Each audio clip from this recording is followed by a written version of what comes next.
माऊली सुद्धा सांगतात, ज्ञानेश्वरीमध्ये गोड वर्णन करतात बघा.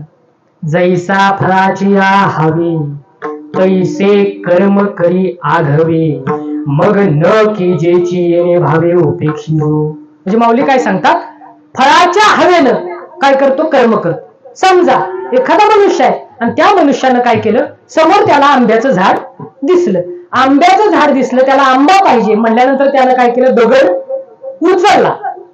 जैसा फळाची हवे, फळाची हवे ना, दगड उचलला, त्या आंब्याला मारला, तो आंबा खाली पडला. पण आंबा पडला, तिथं गेला, त्यानं तो आंबा उचलला, आंबा निघाला नासका, चांगला नाही निघाला आंबा.